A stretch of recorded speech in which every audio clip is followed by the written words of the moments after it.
হরিচাঁদ, তারকচাঁদ, গোপালচাঁদ আনন্দে হরি হরি বল মন, জয় হরি বল। আজ এই মধুর হরিবাসর, এই হরিবাসরে এই মুহূর্তে আমাদের মধ্যমণি, আমাদের প্রাণের ঠাকুর, বাংলাদেশ মতুয়া মহাসংঘের সংগ্রামী মহাসচিব শ্রী সাগর ঠাকুর উপস্থিত রয়েছেন। তার শ্রীচরণের সভক্তি শতকোটি প্রণাম নিবেদন করছি। মঞ্চে রয়েছেন শ্রী রতন কুমার মিত্র, যিনি সিনিয়র সহসভাপতি বাংলাদেশ মতুয়া মহাসংঘ। এখানে মঞ্চে উপস্থিত রয়েছেন সুধাংশু গোসাই। আমাদের ইতিমধ্যে কথা বলেছেন তিমির বরণ সরকার, যার তুলনা তিনি নিজেই। এখানে আমাদের বাগচি দাদা রয়েছে, আরো গুণী ব্যক্তিরা রয়েছে। আপনারা দূর দূরান্ত থেকে ঠাকুরের পরম ভক্তবৃন্দ উপস্থিত রয়েছেন, এক মা রয়েছে। সকলের চরণে সভক্তি শতকোটি প্রণাম নিবেদন করছি। সুধীজন, অনেক ঠান্ডার ভিতরে আপনারা বসে আছেন। যাদের অক্লান্ত পরিশ্রমে এই সুন্দর আয়োজনটি হয়েছে, তাদের প্রতি গভীর শ্রদ্ধা নিবেদন করছি। আমরা এখানে যে আমরা উপস্থিত হয়েছি, এখানে আপনারা উচ্চ শিক্ষায় শিক্ষিত, ধর্মজ্ঞানে জ্ঞানী। শিক্ষা মানুষকে জ্ঞানী করে, ধর্ম মানুষকে বিনয়ী এবং নম্র করে। শিক্ষার সাথে যখন ধর্মের সমন্বয় হয়, সেই মানুষটি হয় উন্নত মানুষ, মহৎ মানুষ। আপনারা সেই মহৎ মানুষ এখানে বসা আছেন। ঠাকুর বলেছেন, লেখাপড়া শেখো, জ্ঞান অর্জন করো, শ্রদ্ধা সম্পদ হও। আপনারা ঠাকুরের সেই শ্রদ্ধা সম্পদ। ঠাকুর বলেছেন, বংশে যদি সুপুত্র জন্ম একজন, সেই বংশে উদ্ধার হয় তাহারই কারণ। আপনারা নিজ নিজ বংশের সুপুত্র সহ এই সনাতন বংশের সুপুত্র এখানে সমবেত হয়েছেন।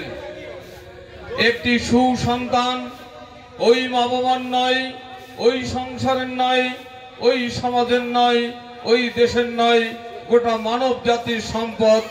আমি মনে করি আজকে এখানে যে মধ্যমণি রয়েছে, সাগর সাধু ঠাকুর, গোটা মানব জাতির সম্পদ। সুধীজন, এখানে বিদগ্ধ আলোচক রয়েছে, তাদের মুখ থেকে মূল্যবান কথা শুনব।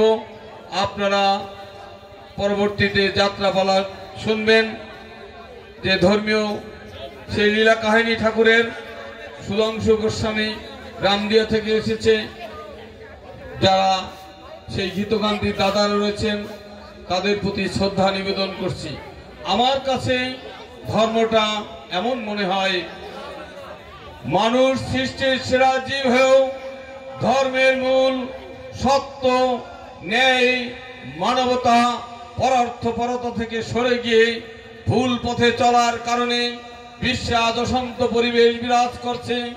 জাতি, ধর্ম, বর্ণে হিংসা, বিদ্বেষ, দ্বন্দ্ব, নির্যাতন, নিপীড়ন লেগেই আছে। সমাজ সুসংগঠিত নয়, মানুষ ভেদ, বৈষম্য, আত্মঅভিমানের হীনমন্যতায় ভুগছে। পরিবেশ সাম্যনীতির প্রতিকূলে বিশ্বপ্রেম, বিশ্ব ভ্রাতৃত্ববোধ মুখ থুবড়ে পড়ে আছে। নিচক আচার আচরণের গণ্ডিবদ্ধতাকেই মানুষ ধর্ম বলে মনে করছে।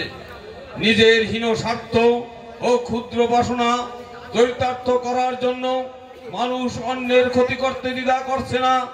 একদিকে লক্ষ লক্ষ ক্ষুধার্ত মানুষের আহাজারি আত্মচিৎকার, অন্যদিকে কোটি কত ভোগ বিলাসী মানুষের বিদ্রুপের অট্টহাসি। এই কি মানবতা? এটাই কি ধর্ম? মানবতাই মানুষের মূল ধর্ম। আর এই মানবতার ধর্ম প্রচার করার জন্যই আমার পূর্ণ ব্রহ্ম শ্রী শ্রী হরিচাঁদ ঠাকুর এবং তার পুত্র শ্রী শ্রী গুরুচাঁদ ঠাকুর এই ধরাধামে এসেছে। আমরা সংক্ষিপ্তভাবে কিছু আলোকপাত করেই, কারণ ধর্মীয় আলোচনা করতে গেলে অল্প সময় হয় না। বেদ বলেছে আমরা অমৃতের সন্তান। সেই অমৃতের সন্তান হয়ে গীতায় ভগবান শ্রীকৃষ্ণ বলেছেন, বেদের কথাই আমার কথা। যদি বেদের কথা আমার কথা হয়, তাহলে আমরা যদি ভগবান শ্রীকৃষ্ণের ভক্ত হই, বেদের প্রতি আমাদের শ্রদ্ধা থাকবে। আর গীতা হলো একটি জ্বলন্ত প্রদীপ। একটি প্রদীপ প্রজ্বলন করলে যেমন অন্ধকার ঘরটি আলোকিত হয়ে যায়, তেমনি যদি গীতার জ্ঞান থাকে তাহলে অমনি করেই আমাদের অন্ধকার দূর হয়ে যায়। আর সেই গীতায় ভগবান শ্রীকৃষ্ণ 4th অধ্যায়ের 5 নম্বর শ্লোকে বলেছে, বহু নেমে ব্যথিতানি জন্মানি তব চার্জুন তান্নহং বেদ সর্বনীন তাং বেদু পরন্তপ। হে পরন্তপ অর্জুন, আমি এবং তুমি অনেকবার পৃথিবীতে এসেছি, তুমি তা জানো না, আমি তা জানি। ইতিপূর্বে আমি মৎস্য কুর্ম বামন বরাহ রূপে এসেছি। তিনি বলেছেন 6 নম্বর শ্লোকে, অজহবি সন্নিবাদ্যম ভূতমি ভীষণ প্রকৃতিং সমদিষ্ট সমবায়তা মায়া। আমি যখন পূর্ণ হিসাবে, আমি যখন মনুষ্য হিসাবে লীলা করি, তখন সাধারণ মানুষ আমাকে সাধারণ মনে করে, তিরস্কার করে, তখন আমি যোগ মায়ের অন্তরে থাকি। তিনি 7 নম্বর শ্লোকে বলেছেন, যদা যদা হি ধর্মস্য গ্লানি ভবত ভারত অভ্যুত্থানং ধর্মস্য তদাত্মনং ছিদম্মহ পরিত্রাণায় সাধুনং বিনাশায় চতুর্থ ধর্ম সংস্থাপনার্থ সমপামি যুগে যুগে।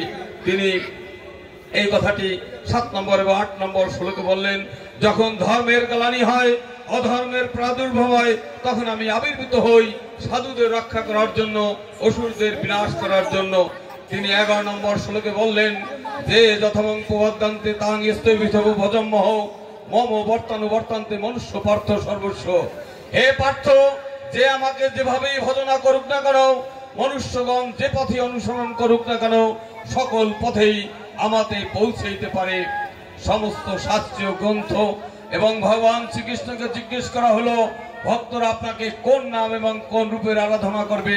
তখন তিনি বললেন, ওং শিব কৃষ্ণ রাম নারায়ণ হরি প্রভৃতির মধ্যে যে নাম এবং যে রূপে ভক্তগণ মুগ্ধ হয়, তাই তিনি করার জন্য বললেন। আমরা সেটা বুঝি না, তাই না বোঝার কারণে অনেক রকম দ্বন্দ্ব করি।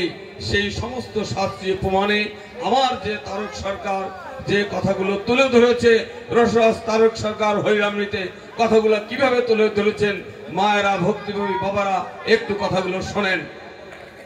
সে কারণ অবতার হইল প্রয়োজন, সফলা নগরী যশমন্তের নন্দন, সুযুক্তি বিধানে পূর্বক অবতীর্ণ হলো, হরিচাঁদ নামে যত ভক্তে শিক্ষা দিল। করিবে গৃহ ধর্ম লাই নিজ নারী, গৃহে থেকে নেশি বান প্রস্থ ব্রহ্মচারী, ঋতু রক্ষা করিবে জীবত্তা ভয়, কেহ বা পুণ্য সন্ন্যাসী নিষ্কাম আশ্রয়। গৃহধর্ম গৃহকর্ম করিবে সফল, হাতে কাজ মুখে নাম ভক্তি প্রবল, পর নারী মাতৃতুল্য মিথ্যা নাহি কবে, পর দুঃখে দুঃখী সদা সৎচরিত্র রবে, অদীক্ষিত না করিবে তীর্থ পর্যটন, মুক্তি স্ফুরিয়া শূন্য নাই সাধন ভজন, এইভাবে করিবেন জীবের উদ্ধার, সে কারণ হইলেন যশমন্তের কুমার। কৃষ্ণের প্রতিজ্ঞা ভাগবতের বচন, যুগে যুগে ভুবর করিবেন হরণ, সে কারণ হইলেন যশমন্তের নন্দন, অগ্রে পাতকীর শিরস্যে ধনু অস্ত্রে, এ যুগতে প্রেম দান হরিনাম মন্ত্রে, যে যাহারে ভক্তি করে সে তার ঈশ্বর, ভক্তি যুগে সেই তার স্বয়ং অবতার। কারস্থ প্রশস্ত ধর্ম জীবে শিক্ষা দিতে, হরিচাঁদ অবতীর্ণ হলে নবনীতে, গৃহেতে থাকিয়া যার হয় ভাবুদয়, সেই সে পরম সাধু জানিবে নিশ্চয়, গিরিজনে দিতে মুক্তি হরি অবতার, পেথিতের ঘরে জন্ম সফলা নগর। ঠাকুর কি কারণে আসছে সেই ব্যাখ্যা দিলেন।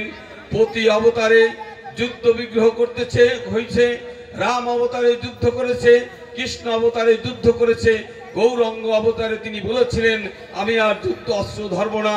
তিনি যখন জলগাই মাথায় কলসির কাঁধা তার মাথায় মারে, তখন তিনি সুদর্শন চক্রকে স্মরণ করেছিলেন, তাই প্রতিজ্ঞা ভঙ্গ হয়েছে। তাই ঠাকুর নারায়ণ যখন আবার ধরাধামে আসবে, তিনি বলছিলেন আমি প্রেম দিয়া ভালোবাসা দিয়া এই মানুষকে ধর্মের পথে নিয়ে আসবো। প্রতি অবতারে নারীকে কাঁদতে হয়েছে, রাম অবতারে সীতা কেঁদেছে, কৃষ্ণ অবতারে রাধা কেঁদেছে, গৌরাঙ্গ অবতারে প্রিয়া কেঁদেছে, বিষ্ণু প্রিয়া কেঁদেছে। তাই আর নারীকে না কাঁদতে হয়, তাই নারীকে যাতে না কাঁদতে হয়, তখন লক্ষ্মীকে কথা দিয়েছিল আমি এই অবতারে প্রেম দিয়া ভালোবাসা দিয়ে এবং ধর্ম পালন করেই মানুষকে এই পথে নিয়ে আসবো। সেই সমস্ত অঙ্গীকারের কারণেই এখানে আসছে। আমাদের সেই কথাগুলো জানা প্রয়োজন। ঠাকুর দ্বাদশটি আজ্ঞা দিয়েছে, তার প্রথম আজ্ঞা সদা সত্য কথা বলিবে। সেখানে বলেছেন যত যত তীর্থ আছে অবনি ভিতরে সত্য বাক্য সমকক্ষ হইতে না পারে। পৃথিবীতে যত তীর্থের স্থান আছে সত্যের সমান কিছুই নয়। আমরা যতটুকু সত্যবাদী ততটুকুই ধার্মিক। আমরা তাই চেষ্টা করতে হবে কি করে সত্য কথা প্র্যাকটিস করতে হবে। কারণে অকারণে অনেক আমরা মিথ্যার আশ্রয় নিই, মিথ্যা কথা বলি, আমরা তা পরিহার করব। আমরা সত্যবাদী হওয়ার চেষ্টা করব যে কোনো অবস্থাতেই। ঠাকুর বলেছেন পরিস্থিতিকে মাতৃজ্ঞান করিবে। সেখানে বলেছেন দেহের ইন্দ্রিয় বশ না হয়েছে যার, তীর্থ দর্শনে ফল প্রাপ্তি নাই তার। আবার বলেছেন দেহের ইন্দ্রিয় বশ করিয়াছে জন, তার দর্শনে হয় তীর্থ দর্শন। এই কথাগুলো আমাদেরকে বুঝতে হবে। আমরা যখন একজন পুত পবিত্র সাধু দর্শন করি, তাকে যখন প্রণাম করি, তখন আমাদের সেই তীর্থের সমান পুণ্য লাভ হয়। আমরা যদি সেই নিজের চরিত্রকে সঠিক না করতে পারি, তাহলে কোনো ধর্মস্থানে গিয়ে কোনো লাভ নেই। ঠাকুর বলেছেন মাতা পিতাকে ভক্তি করিবে। বলেছেন কি গাছের গোড়ায় যেমন জল দিলে তার শাখা প্রশাখা পল্লব পর্যন্ত পৌঁছে যায়, তেমনি কোনো মানুষ যদি তার মা বাবাকে সেবা যত্ন করে তাহলে সমস্ত দেব দেবীর পূজা হয়ে যায়। ঠাকুর বলেছেন জগৎকে প্রেম করো। সুন্দর এই পৃথিবী, আকাশ বাতাস জল মাটি ফল আমি সব তোমার সুখের জন্য সৃষ্টি করেছি। তুমি আমার সৃষ্টিকে ভালোবাসো, সেই জন্য আর তার সৃষ্টিকে আমাদেরকে ভালোবাসতে হবে। ঠাকুর বলেছেন কাহারও ধর্ম নিন্দা করিও না। কেন বলেছেন? যে আমি যদি আমার ধর্মকে সঠিকভাবে পালন করি তাহলে আমি অন্যের ধর্মকে নিন্দা করতে পারি না। এটা পাপ এবং অন্যায়। পাপ হলো অন্যায় এবং অধর্ম। এই কাজগুলো থেকে বিরত থাকতে হবে। কারণ বলছি চরিত্র পবিত্র ব্যক্তির প্রতি জাতিভেদ করিও না। আমার নিজের সন্তান যদি ভালো না হয় তাহলে আমি ক্ষতিগ্রস্ত, সমাজ ক্ষতিগ্রস্ত, দেশ ক্ষতিগ্রস্ত। অন্য ধর্মের অন্য বর্ণের যেখানেই যদি সে ভালো মানুষ হয় তাহলে সেই মানুষের দ্বারা যেমন ওই মা বাবা উপকৃত, ওই সমাজ উপকৃত, আমিও তার কাছ থেকে উপকৃত। প্রয়োজন শুধু ভালো মানুষের। তাই বলেছে চরিত্র পবিত্র ব্যক্তির প্রতি জাতিভেদ করিও না। আমরা ভুলের উপরে অবস্থান করছি, তাই যেখানেই বলেন যে ধর্মেরই মানুষ হই না কেন আমরা সঠিকভাবে ধর্ম পালন করি না। ধর্ম ধর্ম করে চিৎকার করি।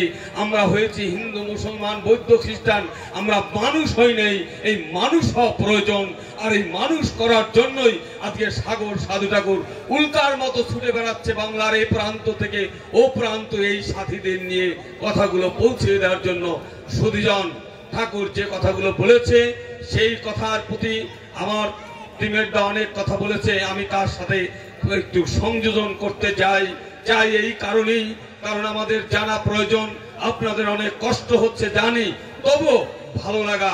আমাদের একটি কথায় যদি কোনো একটি মানুষের হৃদয়ের সামান্য পরিবর্তন হয় আমরা নিজেদেরকে ধন্য মনে করব। আর যদি পরিবর্তন নাও হয় আমরা কারণে অকারণে অনেক মিথ্যার আশ্রয় নিই। আমরা যদি ইথরে এই কথাগুলো ভাববে, কোনোদিন যদি এই ঠাকুরের কথাগুলো কাজে আসে তাই ছুটে বেড়াই। সুধীজন ঠাকুর যখন উঠে যায় তখন বললেন আমি ক্ষীরোদেশ্বর দেহ সরে মমপুত্র গুরুচাঁদে কইলাম ভর, তোরা আমাকে গুরুচাঁদের ভিতরে পাবে। গুরুচাঁদ ঠাকুরকে বললেন গিরি যাতে বড় হয় করো তুমি সেই উপায়, সদ উপায়ে দেখাবে সবারে। গুরুচাঁদ ঠাকুর যে জীবন দর্শন দিয়েছে আর গুরুচাঁদ ঠাকুর সম্পর্কে দার্শনিকদের যে গবেষণা লব্ধ কথা সেই কথাগুলো একটু আলোকপাত করতে চাই। কারণ বলেছেন শ্রী শ্রী গুরুচাঁদ ঠাকুরের মতো প্রবল ক্ষমতা সম্পন্ন তেজস্বী দূরদর্শী শিক্ষাব্রতী সমাজ ও ধর্ম সংস্কারক ও উন্নত ব্যক্তিত্বের মানুষ ভারত বাংলার ইতিহাসে নিতান্তই বিরল। এক কথায় তার তুলনা তিনি নিজেই মতো আদর্শের মধ্যে দিয়ে তিনি এমন এক মানবিকতার আদর্শ প্রচার করেছেন যা জাতি ধর্ম বর্ণ নির্বিশেষে সকলকে প্লাবিত করেছে। সে প্লাবন এতই প্রবল যে অন্যান্য মন্দিরে পূজারীর পায়ের ধুলানেতে যখন সকল ভক্তরা বেকুল, এখানে পূজারী নিজে স্বয়ং ভক্তদের ধুলি নেওয়ার জন্য বেকুল। আপনারা দেখবেন অনেক মন্দিরে যাবেন, যখন ভক্তরা ওই পূজারীর ধুলো নিচ্ছে তখন ওই পূজারী দাঁড়িয়ে আছে, সে প্রণাম গ্রহণ করছে। আর এখানে একজন মতুয়া গোসাই কে যখন আপনি প্রণাম করতে যাচ্ছেন, ওই গোসাই আবার আপনাকে উল্টা প্রণাম করতেছে। কারণটা কি? এই প্রণামটা তো আমার না। আপনি যখন আমাকে প্রণাম করতেছেন তখন এই প্রণামটা পাওয়ার যোগ্য সেই মহান সৃষ্টিকর্তার, আমার হরিচাঁদ গুরুচাঁদের। তাই তাকে বলতে হবে, ঠাকুর তোমার ভক্তের প্রণাম তুমি গ্রহণ করো, তোমার ভক্তের প্রণাম তুমি গ্রহণ করো। এই প্রণাম আমি পাওয়ার যোগ্য না, তুমি পাওয়ার যোগ্য। তোমার ভক্ত প্রণাম করছে, তুমি তোমার প্রণাম গ্রহণ করছো। এই শিক্ষাটি আমাদের নিতে হবে। আর যে কথা বলছিলাম যে সেই গুরুচাঁদ ঠাকুরের কর্মজীবন এক নির্বিচ্ছিন্ন সংগ্রামের ইতিহাস। এত কঠোর সংগ্রাম আর কোন জনতার জীবনে করতে হয়েছে বলে আমার জানা নাই।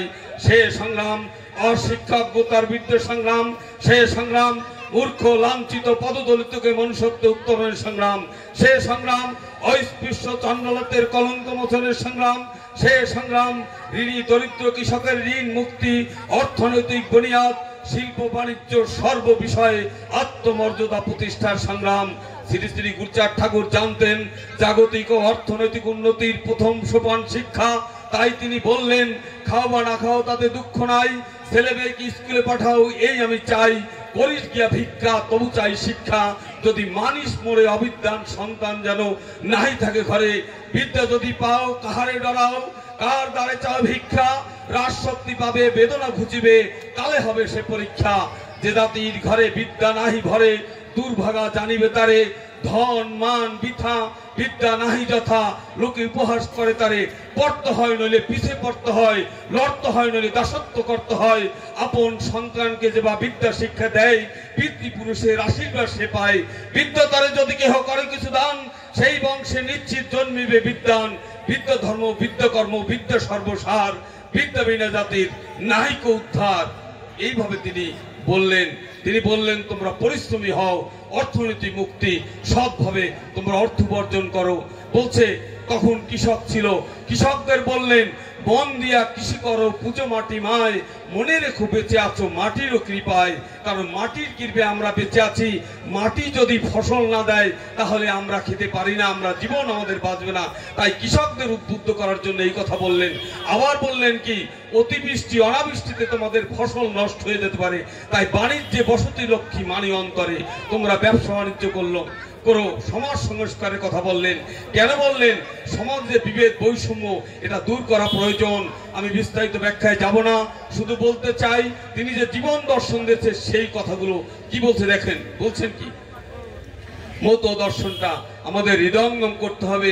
হৃদয়ঙ্গম করলে সমস্ত পৃথিবী আজকে অশান্তিতে ভরে গেছে, সেখান থেকে মুক্তির একমাত্র পথ মত দর্শনের প্রতি আমরা যদি শ্রদ্ধাশীল হই এবং প্রত্যেকটা মানুষের হৃদয়ে যদি ছড়াই দিতে পারি তাহলেই সম্ভব।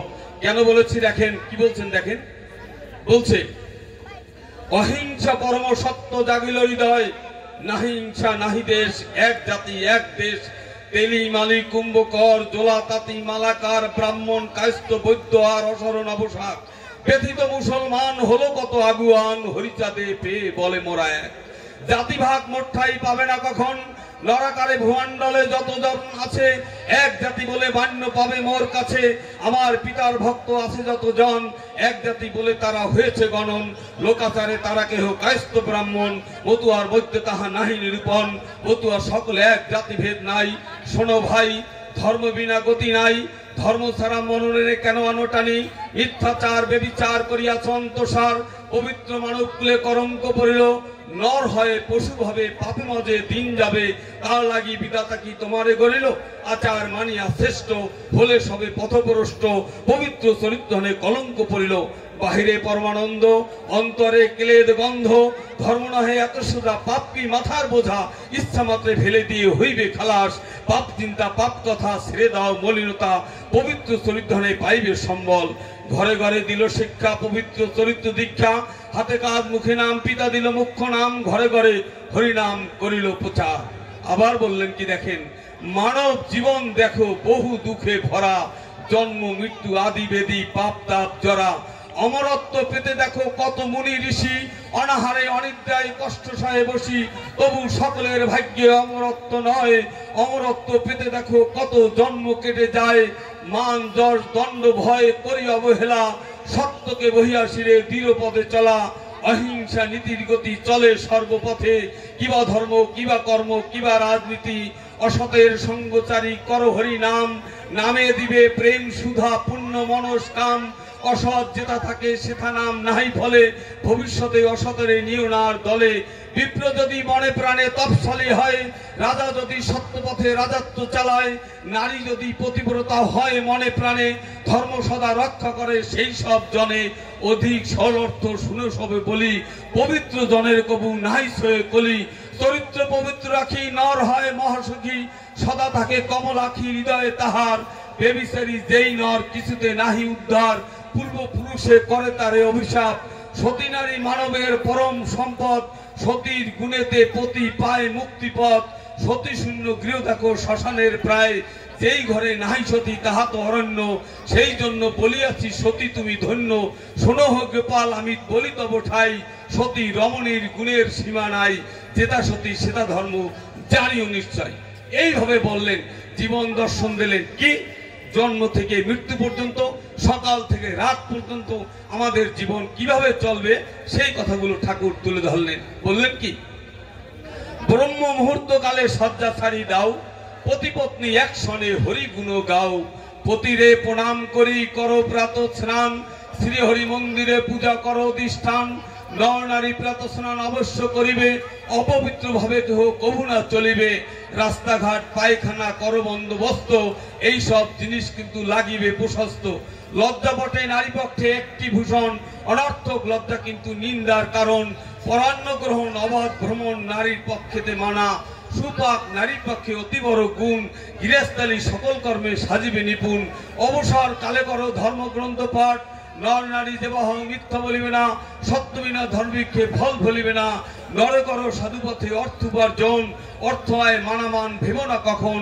যথাযথা থাকে অর্থ তারে টেনে লও, সৎ পথ ভিন্ন অন্য পথে নাহি চাও, অলস লোকের তুল্য পাপী কেহ নাই, সুকর্ম করিতে সবে হও অগ্রসর, জাতিভেদ প্রথা না মানিবে কখন, চরিত্রে পবিত্র যদি সেই ব্যক্তি হয়, তার অন্ন খেলে দিলে দোষ নাহি তাই, দীক্ষাত স্বীকৃতি মাত্র হব ভালো হব আমি ভালো, হব ভালো রব ভালো কব আমি ভালো, গুরু নামে গুরুবৃত্তি করিয়া গ্রহণ, আত্মসাৎ করে যদি কোনো অভাজন, আপনি ঈশ্বর যদি থাকেন সহায়, তথাপি পতন তার জানিও নিশ্চয়, শ্রীহরি মন্দিরে নিত্য পূজা করা চাই, পর নারী মাতৃজ্ঞানে দূরেতে থাকিবে, পরিহাস বাচালতা কবু না করিবে, মদ গাঁজা নহাই খাবে করিবে না চুরি, তার দেওয়া জুয়া খেলা সব দাও সারি, গৃহধর্ম রক্ষা করে বাক্য সত্য কয়, পান প্রস্ত পরমাংশ তার তুল্য নাই, আত্মোন্নতি অগ্রভাগে প্রয়োজন তাই, বিদ্যা চাই ধন চাই রাজকার্য চাই, কিবা বিদ্যা কিবা ধনে কিবা শিল্প কি বিজ্ঞানে রাজনীতি ক্ষেত্রে সবখানে থাকা চাই, যে জাতির ঘরে বিদ্যা নাহি ভরে দুর্ভাগা জানিবে তারে,